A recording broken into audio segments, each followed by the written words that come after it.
Berapa net worth kamu sekarang? Bukan perkiraan, angka pastinya. Kalau kamu tidak tahu jawabannya dalam hitungan menit, kamu tidak sendirian.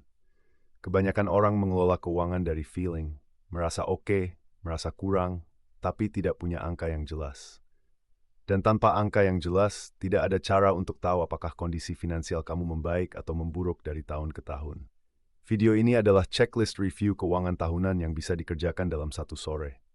7 langkah, masing-masing dengan pertanyaan konkret dan angka yang harus diisi. Kalau dikerjakan rutin setiap tahun, ini adalah satu kebiasaan yang memberikan dampak paling besar terhadap kondisi finansial jangka panjang. Step 1. Hitung net worth sekarang. Net worth adalah satu angka yang merangkum kondisi finansial kamu. Total aset dikurangi total liabilitas. Formula, net worth = total aset minus total hutang. Aset yang perlu dihitung, tabungan dan deposito di semua rekening, nilai portofolio investasi saat ini, reksadana, saham, ETF, pakai nilai terkini bukan harga beli, dana pensiun yang sudah terkumpul, saldo JHT BPJS, DPLK atau dana pensiun kantor, nilai properti yang dimiliki, pakai estimasi harga pasar bukan harga beli, kendaraan, pakai nilai jual terkini bukan harga beli, aset lain yang punya nilai jual, emas, bisnis, piutang yang pasti dibayar, liabilitas yang perlu dicatat, sisa pokok KPR, sisa pokok cicilan kendaraan, hutang kartu kredit kalau tidak dilunasi penuh setiap bulan, pinjaman personal apapun, cicilan lain yang masih berjalan. Setelah dapat angka net worth, bandingkan dengan tahun lalu kalau ada catatan. Net worth yang naik setiap tahun adalah tanda finansial yang sehat, meskipun naik kecil. Net worth yang stagnan atau turun adalah sinyal ada sesuatu yang perlu diperbaiki. Benchmark umum, net worth positif dan tumbuh setiap tahun adalah target minimum. Untuk yang lebih ambisius, target net worth setara sampai penghasilan tahunan di usia 30, 3x di usia 40, dan 5x di usia 50. Step 2. Audit semua hutang. List semua hutang yang ada. Untuk setiap hutang, catat total sisa pokok, suku bunga per tahun, jumlah cicilan per bulan, estimasi kapan lunas. 2 pertanyaan yang harus dijawab dari audit ini. 1. Apakah ada hutang berbunga tinggi yang harus diprioritaskan?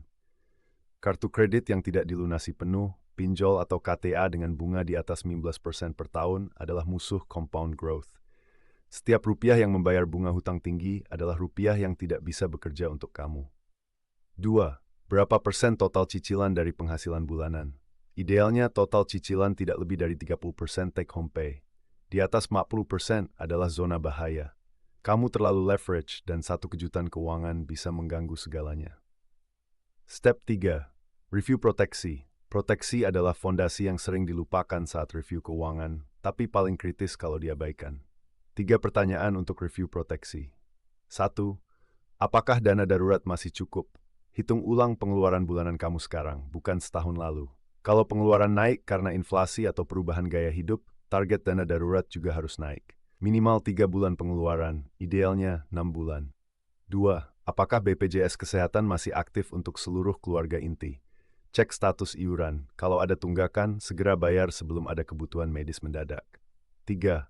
Apakah asuransi jiwa masih memadai?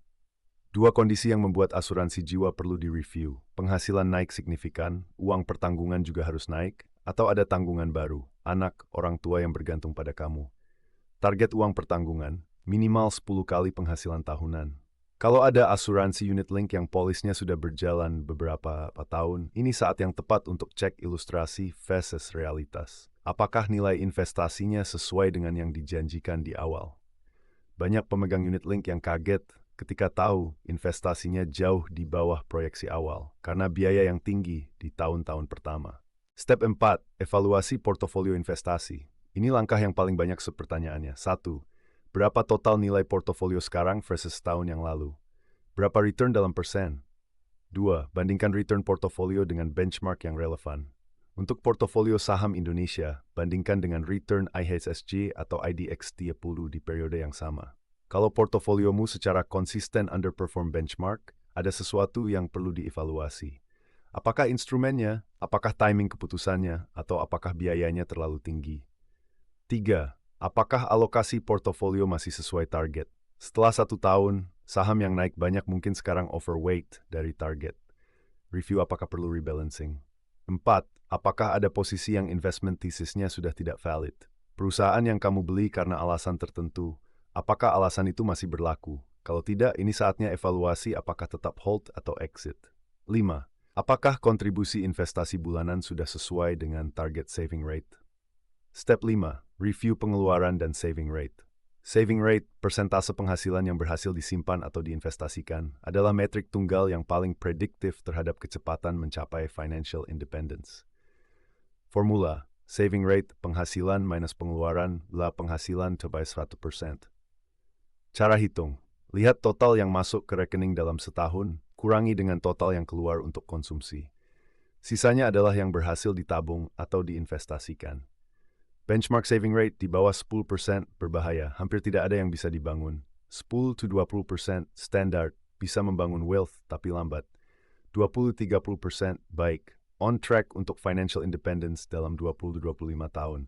Di atas 30% excellent, bisa mencapai financial independence jauh lebih cepat. 2 pertanyaan dari review ini. Apakah saving rate kamu naik atau turun dibanding tahun lalu? Dan kalau turun, apakah karena penghasilan yang tidak naik atau pengeluaran yang naik lebih cepat dari penghasilan? Step 6. Tax planning dan kewajiban pajak. Ini yang paling sering diabaikan sampai mendekati deadline pelaporan SPT. Beberapa hal yang perlu dicek.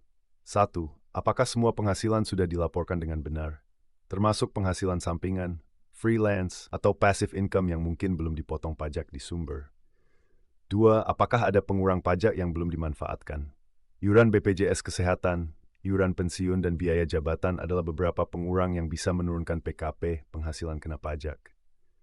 3. Apakah NPWP sudah aktif dan data di DJP online sudah update, terutama kalau ada perubahan status menikah punya anak pindah domisili. 4. Untuk yang punya penghasilan dari usaha atau investasi yang cukup besar, apakah perlu konsultasi dengan konsultan pajak? Biaya konsultasi sering jauh lebih kecil dari potensi penghematan atau denda yang bisa dihindari. Step 7. Set target tahun depan. Setelah tahu kondisi aktual dari 6 langkah di atas, sekarang buat target yang spesifik dan terukur untuk tahun depan. Bukan mau lebih hemat atau mau lebih banyak invest, tapi angka konkret, net worth target akhir tahun depan. Saving rate target, mid-%. Total investasi bulanan target. Hutang yang mau dilunasi, hutang apa, kapan targetnya. Dana darurat target, kalau belum tercapai. Satu keputusan finansial besar yang mau diambil tahun depan. DP rumah, mulai bisnis, restructuring portofolio. Target yang ditulis dan punya angka spesifik jauh lebih mungkin tercapai dibanding yang hanya ada di kepala. Simpan di tempat yang mudah ditemukan kembali saat review tahun depan. Tentang dokumentasi, review ini hanya berguna kalau ada catatan yang bisa dibandingkan tahun ke tahun. Cara paling sederhana, spreadsheet dengan tab per tahun, isi angka-angka dari 7 step ini setiap Desember atau Januari. Kolom minimum yang perlu ada, tanggal review, net worth, total aset, total hutang selisih, total hutang per kategori, nilai portofolio dan return setahun, saving rate setahun, target tahun depan. Setelah 35 tahun, kamu punya data tren yang sangat berguna. Bisa lihat kondisi finansial membaik atau tidak, dan identifikasi pola yang perlu diperbaiki. Action step. 1. Blokir 1 sore dalam minggu ini. 2-3 jam untuk mengerjakan checklist ini. Bukan planning, bukan nanti, jadwalkan sekarang. 2. Siapkan semua datanya dulu sebelum mulai. Login ke semua rekening, buka aplikasi investasi, list semua hutang. Jangan mulai review kalau datanya belum siap, akan terganggu dan tidak selesai.